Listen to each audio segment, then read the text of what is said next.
Hello and welcome back to Mirror Mind, a space for reflection, emotional clarity, and understanding the hidden patterns that shape our lives. Today, we're diving deep into a complex, often painful, but incredibly important topic. Narcissists in families, including parents, siblings, and even children. Family is where we form our earliest beliefs about love, identity, and safety.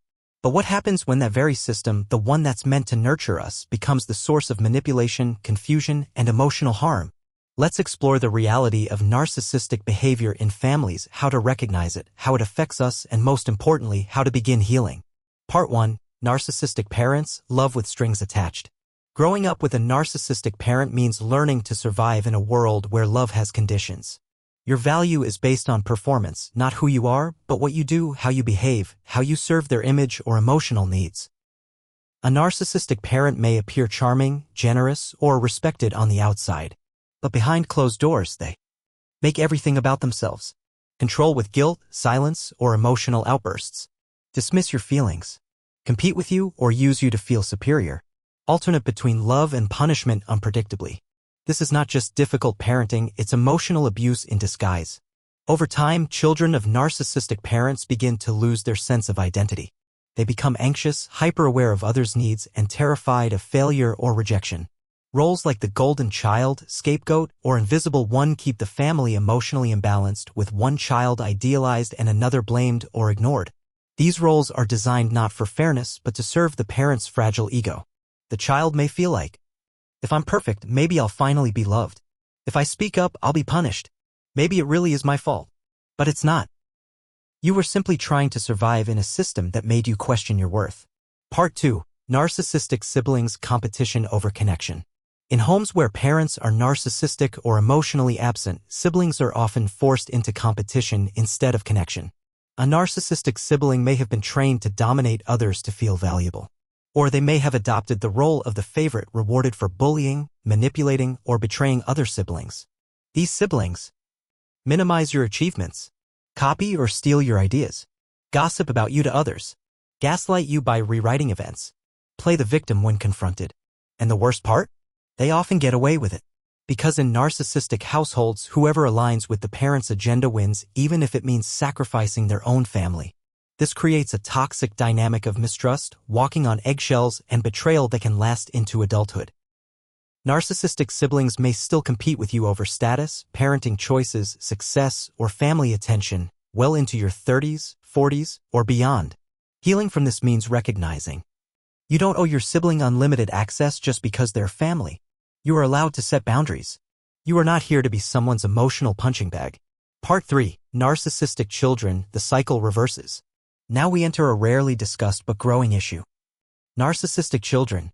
What happens when narcissistic traits appear in the next generation? First, it's important to understand, young children are naturally self-focused. Developmentally, they aren't born with empathy, it has to be modeled, taught, and nurtured. But some children, especially those raised in environments of entitlement, overindulgence, lack of accountability, inconsistent boundaries, begin to display narcissistic behavior that's beyond normal immaturity. They may show little empathy for others, blame everyone else when things go wrong, use manipulation to control parents or peers, become aggressive or cruel to siblings or classmates, react with rage or deep shame to even small corrections. If this isn't addressed, these patterns solidify. By adolescence, the child may become emotionally abusive even toward their own parents. When the parent becomes the victim. In this dynamic, parents may find themselves walking on eggshells around their child, afraid to say no, constantly negotiating peace, or giving in to avoid a meltdown. They may think, I just want to keep them happy. If I give them what they want, they'll calm down. They're sensitive, they'll grow out of it. But what actually happens is emotional reversal. The child becomes the one with power, while the parent becomes reactive, anxious, and afraid. This is especially dangerous when parents project their own unmet needs onto their children, turning them into an emotional partner, therapist, or self-esteem source. That's not parenting. That's enmeshment. Red flags in narcissistic children. Chronic lying. No remorse after hurting others. Refusing responsibility for anything. Entitlement and demands. Manipulating parents against each other. Seeing others as tools to get what they want. This doesn't mean the child is evil, but it does mean there's a serious need for emotional correction, not just discipline. Breaking the cycle. To prevent narcissistic patterns in children. Set consistent boundaries with love, not shame. Praise effort and empathy, not just performance or status. Model accountability, let them see you admit mistakes. Allow natural consequences, don't shield them from all discomfort. Teach emotional language, what are you feeling right now? Seek therapy if patterns escalate. The earlier the intervention, the better the chance to shift. Remember, narcissism is learned, but so is empathy. Part 4. The family system, enablers, flying monkeys, and denial. In narcissistic families, the damage isn't just caused by one person. It's maintained by a system often full of silence, enabling, and fear. This includes flying monkeys. Named after the minions of the Wicked Witch in The Wizard of Oz, flying monkeys are the people narcissists use to do their bidding. In families, this could be a sibling who defends the abusive parent, a cousin who spreads rumors, a grandparent who says family is family no matter what. Flying monkeys may not be narcissists themselves, but they cause harm by protecting the narcissist and silencing the truth. The family's unwritten rules. Many narcissistic families follow these unspoken rules. Don't talk about the problem. Keep the image perfect. Always protect the parent. Silence the one who speaks out. Sacrifice truth for peace. These rules create a culture of denial. And anyone who challenges them, the whistleblower, the cycle breaker, is often attacked, exiled, or labeled dramatic, ungrateful, or crazy. Sound familiar? If you've been made to feel like the problem just because you told the truth, you're not alone. You are not toxic. You're waking up. Part 5. The impact and the healing. Living in a narcissistic family leaves lasting marks. Even years later, survivors may feel a deep fear of abandonment, guilt for setting boundaries, low self-worth, trouble trusting others, chronic people-pleasing, inner conflict between love and resentment, a voice in their head that still sounds like the narcissist. This is trauma. Not in the loud, dramatic way we sometimes imagine, but in the quiet, ongoing erosion of your sense of self. Steps toward healing.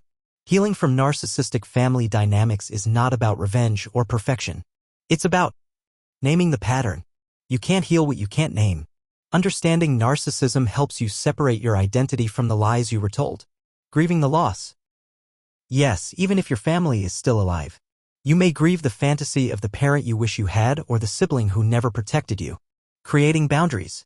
You get to decide how often you speak, how deep the relationship goes, or whether you engage at all. Finding safe people. Healing happens in healthy connection. Therapy, support groups, or trauma-informed friends can help you feel seen without manipulation. Reparenting yourself. This means speaking to yourself with compassion. Being gentle when you're scared. Saying you're allowed to rest. You're allowed to say no. You are enough just as you are. Breaking the cycle. If you're a parent yourself, your healing directly impacts your children. By choosing empathy over ego, presence over control, you change the story. Final reflection from Mirror Mind. If this episode stirred something deep inside you, know this. You are not broken. You are becoming. What happened to you wasn't your fault. But your healing is your responsibility. Family is supposed to be the first place we learn love. But if it wasn't, that doesn't mean you are unlovable. It means you have an even deeper strength. One that allowed you to survive. And now one that will help you thrive. Here at Mirror Mind, we believe truth is the first step toward freedom. If you're ready to break cycles, set boundaries, and rebuild your inner world, you're in the right place. Thank you for being here. Until next time, stay grounded, stay kind, and stay connected to your mirror mind.